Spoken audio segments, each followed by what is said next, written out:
पत्थर चट्टा में बेटा कायिक जनन। तो पत्थर चट्टा बेटा किससे कायिक जनन करता है? पत्ती से।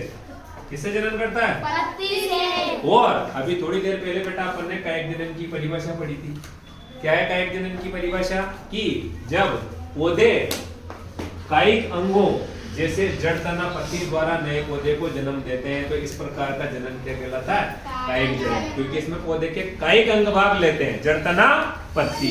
आपके क्वेश्चन आएगा कि पत्ती द्वारा कायिक जनन करने वाले एक पौधे का वर्णन कीजिए और चित्र भी बनाइए। तो बेटा इसके लिए देखो, ब्रायोफिल्म में पत्ती द्वारा कायिक जनन, और किस्मत से हमारे स्कूल में हमने ब्रायोफिल्म का पौधा लगा भी रखा है। तो बेटा सेब पत्ती का मैंने यह चित्र बनाया, दिख रहा है आपको? ये पत्ती जहां से तने से लग रही थी इसको क्या बोलेंगे? पर्णवृंत। और इसके बाद बेटा देखो, पत्ती के 3 भाग कक्षा 6 में भी पढ़े थे अपन। पर्णवृंत, पर्णफलक और पर्णशिष्ट। तो बेटा ये पर्णवृंत हो गया नंबर 1, और पर्णफलक हो गया नंबर 2, और बेटा ये ऊपर वाला हो गया पर्णशिष्ट। ये 3 भाग हो गए। अब अगर आप देख पा रहे हो तो बेटा ब्रायोफिल्म की पत्ती में आपको फलक कोर पर खांचे दिख रही है, दिख रही है? इनको बोला जाता है गर्त गड्ढे। तो देखो क्या लिखा, फलक कोर पर उपस्थित खांचे, और इन खांचों के अंदर बेटा छोटी छोटी कलिकाएं पाई जाती है। क्या बोलेंगे इनको? अपस्थानिक कलिकाएं। और अब यदि यह पत्ती टूटकर बेटा नम मिट्टी में, शर्त क्या रखी हमने? नम, और आपकी किताब में दे रखा है आर्द्र। आर्द्र का मतलब क्या होता है? नमी। तो अगर यह पत्ती टूटकर बेटा कहां गिर जाए? नम मिट्टी में।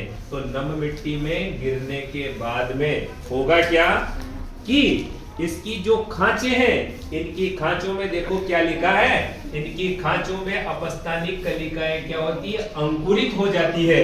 तो बेटा देखो हमने यहाँ स्टेप बाय स्टेप समझा रखा है कि ये कलिकाएं हैं और ये अंकुरित हो रही है। तो देखो ये खांचों के अंदर जो कलिकाएं हैं यह अंकुरित होकर बेटा ऊपर की तरफ तो क्या बना देगी? प्ररोह। क्या बना देगी? और इससे बेटा क्या बन जाएगा? तना। और नीचे की तरफ यह क्या बना देगी? जड़। तो इन जड़ों से जड़ तंत्र विकसित हो जाएगा। तो बता दोगे पत्ती द्वारा कायिक जनन करने वाले एक पौधे का नाम बताइए, तो क्या बोलोगे? ब्रायोफिल्म में जो कलिकाएं वो कहाँ पाई जाती है? तो फलक कोर पर। और फलक कोर पर जो खांचे होती है उनके अंदर ये कलिकाएं पाई जाती है। इन कलिकाओं को अपस्थानिक कलिकाएं कहते हैं। और यह कलिकाएं अगर पत्ती नम मिट्टी में या आर्द्र मिट्टी में गिर जाए तो अंकुरित होकर क्या बना लेती है? नया पादप बना लेती है। याद रहेगा। और पत्ती द्वारा कायिक जनन करने वाले पादप, 2 पादपों का नाम लिखो। तो बेटा ये जीके में भी काम आएगा आपके। मैं जीके में प्रश्न दे दूंगा, निम्नलिखित में से वह पादप बताइए जिसमें पत्ती द्वारा कायिक जनन होता है। तो बेटा एक में ये दूंगा और 3 दूसरे दे दूंगा। और अगर मैंने दे दिया निम्न में से कौन पत्ती द्वारा कायिक जनन नहीं करता, तो बेटा 3 इसमें से दे दूंगा मैं। जैसे देखो ब्रायोफिल्म, बिगोनिया, केलेंचो, पेपरोमिया और होया आदि। तो बेटा 3 इसमें से दे दूंगा, 1 अलग दे दूंगा। तो अभी आप अपने कक्षा स्तर से 2 के तो नाम याद रखना। एक तो क्या नाम याद रखोगे? और एक याद रखोगे? केलेंचो। यह किसके द्वारा कायिक जनन करते हैं बच्चों? पत्ती द्वारा। पत्तियों द्वारा कायिक जनन करते हैं। चूंकि पत्तियां पौधे के कौन से भाग है? कायिक। इसलिए इस जनन को हमने क्या कहा? कायिक जनन। क्लियर है? ओके।